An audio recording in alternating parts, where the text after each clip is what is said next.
Good morning, students. In the last video of class 12 business studies, we discussed financial decision. Financial decisions are concerned with three major decisions which are clearly depicted in the given figure. That is investment decision, financing decision, and dividend decision. Investment decision involves careful selection of areas in which funds are to be invested. Investment decision can be short term or long term. A long term investment decision is called capital busting decision because it involves committing the finance on long term basis, whereas short term investment decisions are called working capital decision. These are concerned with the decision about the level of cash, inventories and receivable required to be held by the business for its smooth functioning. There are few factors which affect the capital busting decision, that is the cash flow of the project, the rate of the return, and the investment criteria involved. In the second decision of financial decision, that is the financing decision, the financing decision relates to the relative proportion of various sources of finance. The main source of funds for a business are shareholder funds and borrowed fund. So, with the help of financing decision, we decide the proportion of the fund to be raised from source which serve the purpose most effectively. So, financing decision is concerned with how much finance is to be raised from which source. Financing decision affects the following factors, that is cost, risk, flotation cost, cash flow position of the company, fixed operating cost, control consideration, state of capital market, rate of investment, tax rate, flexibility, and regulatory framework. In today's video, we will move to the third and last decision related to the financing decision, that is financial decision, that is dividend decision. The third important decision that every financial management manager has to take relates to the distribution of dividend. This dividend is that portion of profit which is distributed to the shareholder. You know very well, with the help of investment decision हम ये discuss करते हैं कि पैसा हमें कहाँ invest करना है, शॉर्ट टर्म फंड्स में इन्वेस्ट करना है या लॉन्ग टर्म फंड्स में इन्वेस्ट करना है. अगर हम लॉन्ग टर्म में इन्वेस्ट करते हैं तो उसे हमें कैपिटल बस्टिंग डिसीजन कहते हैं, और शॉर्ट टर्म में करते हैं तो उसको डे टू डे एक्टिविटी के लिए इन्वेस्ट करते हैं, that is a working capital decision. Where is a second decision financing decision की अगर हम लोग बात करें तो उसमें हम लोग ये डिसाइड करते हैं कि हमें किस सोर्स से पैसा लेना है और कितना लेना है. Basically they are two sources of the finance, that is a equity fund और बोरोड फंड. वहीं डिविडेंड डिसीजन जो थर्ड डिसीजन है वो हमको ये बताता है कि जो हमें प्रॉफिट होगा उस प्रॉफिट को हम कैसे लोगों के बीच में डिस्ट्रीब्यूट करेंगे. जब हम फाइनेंस करेंगे तो हम कॉस्ट बियर करेंगे, जब हम इन्वेस्ट करेंगे तो हमें रिटर्न मिलेगा. सो फाइनेंस कॉस्ट से हम जितना ज़्यादा रिटर्न अर्न करेंगे उतनी हमारी प्रॉफिट होगी. तो हर मैनेजर की ये भी रिस्पॉन्सिबिलिटी होती है कि वो ये डिसाइड करे कि वो अपने डिविडेंड को कैसे डिस्ट्रीब्यूट करेगा. डिविडेंड का मतलब क्या होता है? The profit on share. You know very well what is the meaning of dividend? The profit on share provided by the company to its shareholder. This decision concerned with ascertaining how much of the profit earned by the company is to be distributed among shareholder and how much of it should be retained in the business. यानी dividend decision की help से हम ये पता करते हैं कि company ये डिसीजन लेती है कि प्रॉफिट का कितना हिस्सा, कितना पार्ट हमें शेयर होल्डर को बांटना है और कितना पैसा हमें फर्म अपने पास रिटेन करके रखेगी. So what is dividend decision? Dividend decision is concerned with the ascertaining how much of the profit earned by the company is to be distributed among the shareholder and how much of it should be retained in the business. So the following factors which affect the dividend decision, the main factor affecting dividend decision are discussed below. The first one is amount of earning. Dividend are paid off a current and past earning. Thus earning is a major determinant of dividend decision. Yes, हम कितना earn कर रहे हैं ये dividend के लिए काफ़ी important चीज़ होती है. अगर हम प्रॉफिट अर्न नहीं करेंगे तो हम डिविडेंड नहीं प्रोवाइड करेंगे, because dividend is a appropriation, it is not a charge. So dividend हम तभी पे करते हैं जब हमें अर्निंग होती है. लॉस के केस में हम डिविडेंड नहीं पे करते. सो बेसिकली डिविडेंड जो हम पे करते हैं वो करंट और पास्ट अर्निंग के बेसिस पे करते हैं। सो अर्निंग सबसे इंपॉर्टेंट पार्ट है जो हमारे डिविडेंड को डिसाइड करता है। Second one is stability in earning. A company having higher and stable earning can declare higher dividends and then a company with lower and unstable earning. So dividend का जो rate होता है वो कंपनियां अपना डिविडेंड का रेट ज़्यादा देती हैं जहाँ पे उनका डिविडेंड जो है, अर्निंग जो है वो स्टेबल होती है और हायर होती है। लेकिन जब कोई कंपनी का डिविडेंड का जो रेट है, मींस अर्निंग का जो रेट है वो कम होता है, तो वहाँ पे वो डिविडेंड का रेट कम रखती है। Stability of dividend. Generally, companies try to stabilize dividend per share. A steady dividend is given each year. A change is only made if the company's earning potential has gone up and not just the earning of the current year. Stability of dividend भी काफ़ी important part होती है हमारे dividend को decide करने के लिए, क्योंकि मोस्ट ऑफ द कंपनी ये चाहती है कि वो अपने शेयर होल्डर्स को एक स्टेबल रेट से डिविडेंड प्रोवाइड करते होते। इसके लिए आपने क्लास 11th के अकाउंटेंसी में पढ़ा भी है, it is a specific type का रिजर्व बनाती है company, that is a dividend equalisation reserve. Why company create a dividend equalisation reserve? To provide a dividend per share at equal rate annually. Yes, आपको याद है, I very good. तो stability of dividend भी एक factor होता है जो हमारे डिविडेंड को डिसाइड करता है कि हमने प्रीवियस ईयर 5% का डिविडेंड दिया, इस साल भी हम 5% तक का ही डिविडेंड प्रोवाइड करेंगे, क्योंकि डिविडेंड में अगर हम अप्स एंड डाउन्स रखते हैं सो कहीं ना कहीं वो कंपनी की हेल्थ के लिए as well as the owners की हेल्थ के लिए सही नहीं होता। क्योंकि अगर हम एक स्टेबल रेट से डिविडेंड प्रोवाइड कर रहे हैं तो हमारे जो शेयर होल्डर हैं वो सेटिस्फाइड रहेंगे, फ्लक्चुएशन नहीं करने। और हमें डिविडेंड का रेट तभी बढ़ाना चाहिए जब हमारा जो रेट है, जो अर्निंग का रेट है वो काफ़ी हाई हो जाए, तब उसको इंक्रीज़ करना चाहिए। क्योंकि यू नो वेरी वेल कि अगर डिविडेंड का रेट स्टेबल है सो हमें एक फ़ायदा होगा कि हम शेयर होल्डर्स को इतना पता है कि कम से कम इतना तो मिलेगा। और जब कंपनी के पास एक्स्ट्रा प्रॉफिट है तो कंपनी उस प्रॉफिट को बचा के इन फ्यूचर में रख सकती है कि कभी मान लीजिए कि हमें लॉस हो गया, suppose company suffers from the loss, तो कंपनी उस लॉस के सिचुएशन में भी अपने शेयर होल्डर्स को एक्स्ट्रा प्रॉफिट की सिचुएशन से जो डिविडेंड इक्वलाइजेशन रिजर्व बनाया गया है उससे डिविडेंड प्रोवाइड कर सकती है। जो next one is a growth opportunity. अब देखिए, growth opportunity is a very important part for the dividend decision, because companies having good growth opportunity retain more money out of their earning so as to finance the required investment.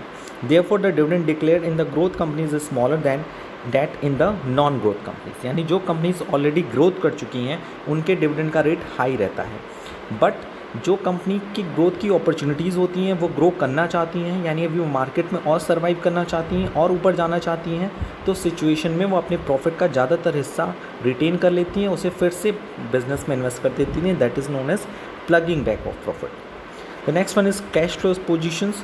Dividend involves an outflow of cash. Availability of enough cash is necessary for payment और declaration of dividend. Yes, according to companies act, you know very well, dividend paid in cash only. In India में अगर हम बात करें तो dividend को हम cash में पे करते हैं। सो कंपनी के पास प्रॉपर इनफ कैश होना चाहिए डिविडेंड पे करने के लिए।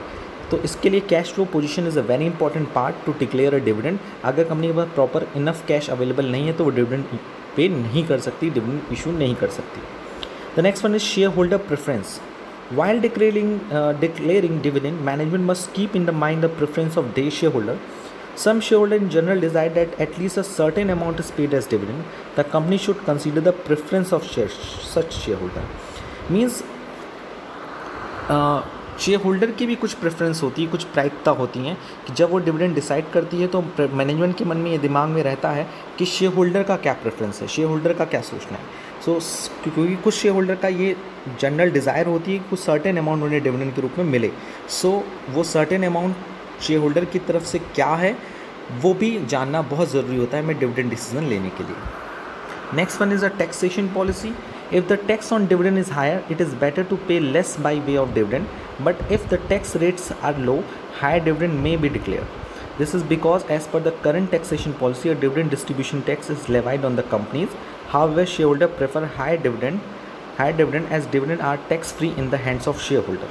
So अगर हम टैक्सेशन की बात करें तो डिविडेंड के लिए टैक्सेशन भी काफ़ी इंपॉर्टेंट पार्ट है कि अगर गवर्नमेंट ने डिविडेंड के डिस्ट्रीब्यूशन पे टैक्स को बढ़ा देता है तो उसके केस में हम लोग कम से कम डिविडेंड पे करते हैं, और जब हमारा टैक्स रेट कम होता है तो हम डिविडेंड के रेट्स को बढ़ा देते हैं। अगर हम करंट टैक्सेशन पॉलिसी को मॉनिटर करें तो हमारे पास ये आता है कि डिविडेंड डिस्ट्रीब्यूशन टैक्स जो है वो कंपनी के ऊपर चार्ज होता है, लेकिन शेयर होल्डर के पॉइंट पे वो डिविडेंड जो होता है टैक्स फ्री होता है in the hands of the share holder. So share holder हमेशा ज़्यादा से ज़्यादा डिविडेंड प्रेफर करते हैं क्योंकि उनके लिए डिविडेंड एग्जेम्प्ट फ्रॉम टैक्स होता है, लेकिन when a company provide the dividend so उस पर वो टैक्स चार्ज करती है। तो कुछ सर्टेन टैक्स है चाहे कंपनी पे करे, क्योंकि कट तो उनके डिविडेंड से ही रहा है। अगर कंपनी ने 1 लाख रुपए डिविडेंड डिसाइड किया तो जब वो पे करेगी शेयर होल्डर्स को तो उसमें पहले से टैक्सेशन काट के, जो सर्टेन टैक्सेशन है वो काट के गवर्नमेंट को पे करेगा और बाकी पैसा शेयर होल्डर्स को पे करेगी। फिर शेयर होल्डर के पास वो इनकम जाने के बाद टैक्स फ्री इसलिए हो जाती है क्योंकि ऑलरेडी उस पर से पहले से टैक्स लग चुका होता है। सो बेसिकली मेरा कहने का मतलब ये है कि कंपनी जितना टैक्स काटती है डिविडेंड के रूप में, वो डिविडेंड के रूप में जितना डिस्ट्रीब्यूट करना चाहती है उसमें टैक्स ऑलरेडी इंक्लूड होता है, और फिर टैक्स चार्ज करने के बाद वो पैसा गवर्नमेंट को दे देती है। So basically dividend distribution tax is the most important part two declare a dividend. Next one is stock market reaction. Generally, an increase in the dividend has a positive impact on the stock market and vice versa. Thus, while deciding on dividend, this should be kept in mind.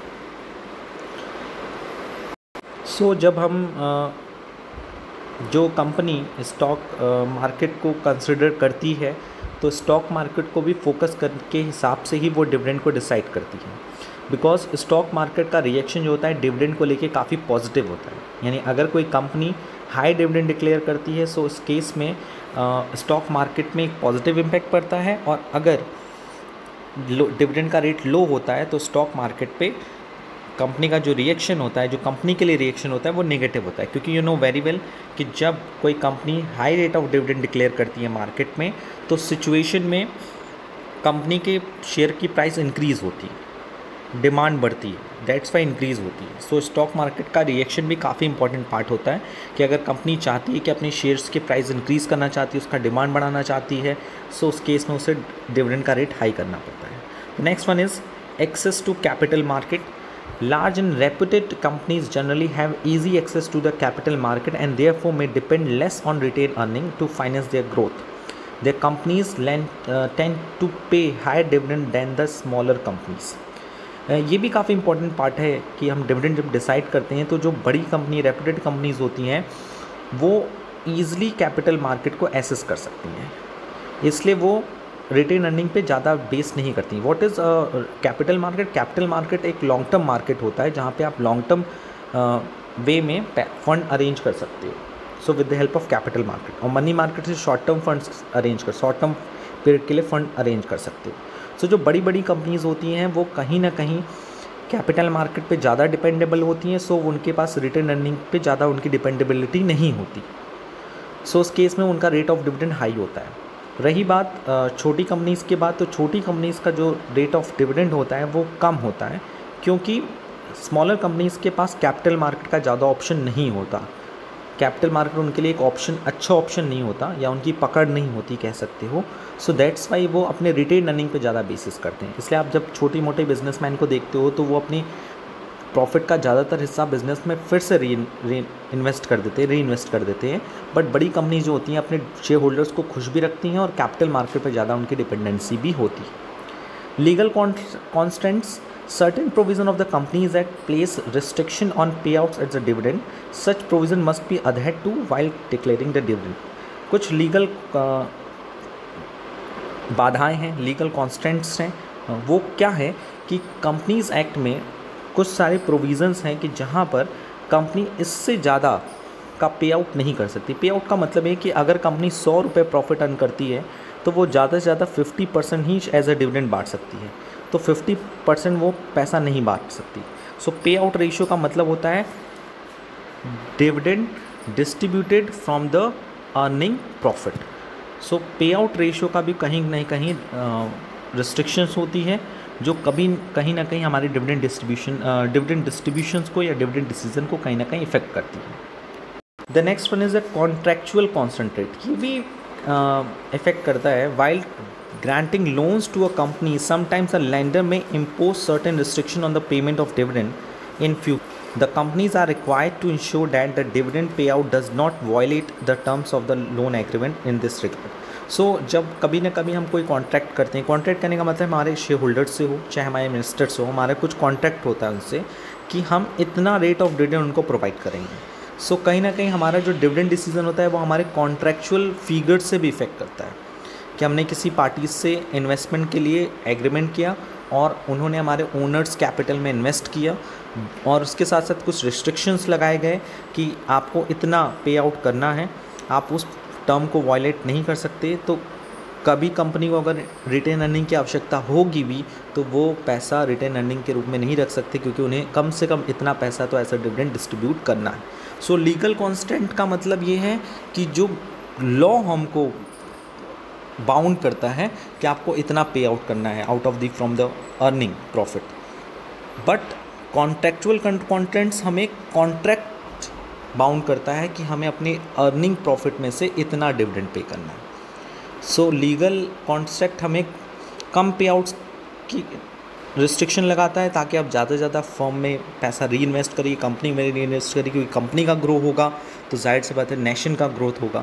But contractual कॉन्ट्रेंट्स generally contract इसलिए बनाए जाते हैं ताकि दोनों parties को mutual benefits हों. सो कहीं ना कहीं जो पार्टीज़ इन्वेस्ट करती है वो ज़्यादा से ज़्यादा डिविडेंड की डिमांड करती है. सो कहीं ना कहीं कॉन्ट्रैक्ट का जो पार्ट है वो हमारे पे आउट रेशियो को इंक्रीज़ करने की बात करता है. सो हमारे डिविडेंड डिसीजन भी कहीं ना कहीं उस चीज़ों से इफेक्ट होते हैं. सो डिविडेंड डिसीजन का बेसिकली मतलब है कि हमें कितना पैसा प्रॉफिट जितना हमने अर्न किया उसमें से कितना पैसा हमें अपने पास रखना है. अपने पास का मतलब है फर्म में फिर से इन्वेस्ट कर देना है, कंपनी में फिर से लगा देना है, plugging of back of the profit कर देना है या री इन्वेस्टमेंट कर देना है. बट एंड सेकेंड पार्ट कि कितना पैसा हमें अपने शेयर होल्डर को एज ए डिविडेंड बांट देना है. सो डिविडेंड डिसीजन के कुछ पार्ट्स हम लोगों ने आज देखे कि कौन कौन से फैक्टर्स हैं जो हमारे डिविडेंड डिसीजन को इफेक्ट करते हैं. That is amount of earning, stability of earning, stability of dividend, growth opportunities, cash flow position, share holder preference, taxation policies, stock market reactions, access to capital market, legal constant and contractual constraints. Now we will move to the next topic of today's video, that is the concept of financial planning. What is the concept of financial planning? You know very well कि हम लोग ये chapter का जो heading है, the first chapter of the part B, that is financial management. So financial planning is a part of the financial management. Management start with the planning and ends with the controlling, and with the help of the last function of the management, that is controlling, we again frame a effective plan for the new types of management, new kinds of the management. So management के जितने भी functions हैं वो कहीं ना कहीं हमको जो स्टार्ट करते हैं वो प्लान से स्टार्ट करते हैं, एंड करते हैं हम कंट्रोलिंग से एंड करते हैं, और कंट्रोलिंग से जो रिजल्ट आते हैं वो हमें एक नया इफेक्टिव प्लान बनाने में हेल्प करते हैं. So let's discuss it. Concept of financial planning. Financial planning means preparation of a financial blueprint of an organizational future operation. In other words, we can say financial planning is a process of estimating the financial requirement of an organization, specifying the source of funds and ensuring that enough funds are available at the right time. It means financial planning का जो objective होता है वो ये होता है कि वो हमारे बिजनेस को ये बताता है या हमारे लोगों को ये बताता है कि हमें अपने बिजनेस को चलाने के लिए कितनी फाइनेंशियल रिक्वायरमेंट्स हैं, उन फाइनेंशियल रिक्वायरमेंट के सोर्सेज ऑफ फंड्स क्या होंगे, और इनफ फंड्स राइट टाइम पे अवेलेबल हो जाने चाहिए, इंश्योर हो जाना चाहिए. It means the financial planning एक तरह से फाइनेंशियल ब्लूप्रिंट है ऑर्गेनाइजेशन के फ्यूचर ऑपरेशन के लिए. यू नो वेरी वेल कि ऑर्गेनाइजेशन को इन द फ्यूचर कई सारे काम करने हैं, तो कंपनी फ्यूचर में काम करने के लिए उसे एक फाइनेंशियल ब्लूप्रिंट बनाना पड़ेगा. So the financial planning means the preparation of the financial blueprint of a organization future operation, and with the help of financial planning we estimate the financial requirement of an organization, specifying the source of fund and ensuring that the enough funds are available at the right time. It means financial planning एक ऐसा process है जिसमें हम organisation के financial requirement को estimate करते हैं, ये डिसाइड करते हैं कितना सोर्स ऑफ फंड की आवश्यकता है और इनफ फंड राइट टाइम पे अवेलेबल हो जाना चाहिए। The next one is it aims at smooth operation by forecasting activities and fund requirement on one hand and analysing the source of fund generation on the other. यानी it means financial planning में हम पहले से इस बात का blueprint बनाते हैं कि बिजनेस को चलाने के लिए इन फ्यूचर कितने फंड की रिक्वायरमेंट है और उस फंड को हम कैसे यूज़ करेंगे, इन दोनों चीज़ों को हम लोग फाइनेंशियल प्लानिंग में इन्वॉल्व करते हैं। The next heading is objective of financial planning. The two objective of financial planning are number 1 to ensure availability of fund whenever these are required in order to honor its commitment and carried out operations plan। यानी हमने जो भी commitments और plan operations plan कर लिए कि in future हमें ये काम करना है, तो उस कमिटमेंट को पूरा करने के लिए और ऑपरेशन को परफॉर्म करने के लिए, किसी एक्टिविटी को परफॉर्म करने के लिए और कमिटमेंट को पूरा करने के लिए हमें कितने फंड्स की अवेलेबिलिटी होनी चाहिए। Is that clear? Financial planning का फर्स्ट ऑब्जेक्टिव क्या है? To ensure availability of fund whenever these are required in order to honour its commitment and carry out operation as plan. यानी हमें future में कोई काम करना है, फ्यूचर में कोई कमिटमेंट्स को कंप्लीट करना है, तो उस टाइम हमारे पास प्रॉपर फंड अवेलेबल होना चाहिए। ये फाइनेंशियल प्लानिंग की पहली ऑब्जेक्टिव होता है। जैसे 1 साल बाद मुझे 1 करोड़ रुपीज़ का इन्वेस्टमेंट करना है, 1 साल बाद मुझे 50,000 रुपीज़ अपने क्रेडिटर्स को पे करना है। सो आफ्टर 1 ईयर मेरे पास सफिशेंट अमाउंट पे होना चाहिए ताकि हम वो काम कर सकें, हम अपने क्रेडिटर्स को पे कर सकें, यानी कमिटमेंट्स को पूरा कर सकें और इन्वेस्टमेंट कर सकें। सो कहीं ना कहीं हम अपने फ्यूचर में होने वाले ऑपरेशंस और फ्यूचर में किए जाने वाले कमिटमेंट्स को पूरा करने के लिए हमारे पास प्रॉपर फंड अवेलेबल होना चाहिए एट द राइट टाइम। आज मुझे पैसे की ज़रूरत नहीं है, लेकिन जब मुझे पैसे की ज़रूरत पड़े at the time sufficient funds are available, and this is the main focus of the financial planning.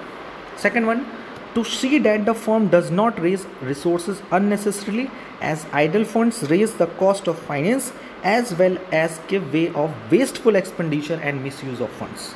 Financial planning का दूसरा ऑब्जेक्टिव क्या है कि फर्म में वो देखे कि कोई भी ऐसा सोर्स ना हो जो अननेसेसरी रेस किया गया। अननेसेसरी मतलब हमने कोई भी 1 रुपये मार्केट से अगर उठाया हो तो वो वेस्ट नहीं होना चाहिए, यानी आइडल फंड नहीं होना चाहिए। आइडल फंड के बारे में हम लोगों ने लास्ट वीडियो में डिस्कस किया, क्योंकि हम उसका कहीं ना कहीं कॉस्ट ऑफ फाइनेंस बियर कर रहे हैं, चाहे वो रिटेन अर्निंग ही क्यों ना हो, चाहे वो ओन कैपिटल क्यों ना हो, चाहे वो बोरोड कैपिटल क्यों ना हो, कोई पैसा अननेसेसरी रेज ना किया गया हो, क्योंकि ये कहीं ना कहीं हमारे बिजनेस के लिए वेस्टफुल एक्सपेंडिचर होता है और ये हम फंड का एक मिसयूज़ कर रहे हैं। इससे बढ़िया है कि हम पैसे को रेज ही नहीं किए होते। So the two objective of the financial planning, so first of all we summarise this topic. The first one is financial planning in short word we can say, in the short meaning, preparation of financial blueprint of an organization future operation. Okay, it is a short answer of financial planning. The second one is the definition of the financial planning. It is a process of estimating the financial requirement of an organization, specifying the source of funds and ensuring that enough funds are available at the right time. Next one is objective of the financial planning. The first one is availability of fund, ensure availability of the fund whenever these are required in order to honor its commitment and carry out operation as planned. And number 2, to see that firm does not raise resource unnecessary, as idle fund raise the cost of finance as well as give way for wasteful expenditure and misuse of funds. The time frame for financial plan. Financial plan are made for both long term as short term. So plans जब भी हम बनाते हैं, financial planning करते हैं, so ये long term and short term दोनों को इंक्लूड करके बनाया जाता है। Long term plans they focus on long term growth and investment matters, यानी लॉन्ग टर्म प्लान्स जो होते हैं वो लॉन्ग टर्म ग्रोथ और इन्वेस्टमेंट को ध्यान में रख के बनाए जाते हैं और जनरली ये 3 से 5 साल के टाइम फ्रेम के लिए होते हैं। and the short term plans, they are also known as the budget and made for a period of the 1 year or less. So long term plans जो होते हैं वो लॉन्ग टर्म मैटर्स इन्वेस्टमेंट को ध्यान में रख के चलते हैं, जैसे 3 से 5 साल के बीच में। और शॉर्ट टर्म प्लान्स जो होते हैं वो जनरली बजट्स के फॉर्म में होते हैं कि हमें 1 साल के अंदर ये कमिटमेंट्स पूरे करने, ये काम करने। सो कहीं ना कहीं 1 साल के अंदर की बात होती है, वो बजट को डिनोट करते हैं। क्योंकि यू नो वेरी वेल हमारे देश में भी शॉर्ट टर्म प्लान्स बनते हैं। Short term plans you know very well कि जैसे हम लोग हर साल का बजट प्रिपेयर करते हैं ताकि इन फ्यूचर में जो हमें फ्यूचर में एक्टिविटी परफॉर्म करनी है उसके लिए कितने पैसे की ज़रूरत है वो राइट टाइम पे अवेलेबल हो, एज़ वेल एज़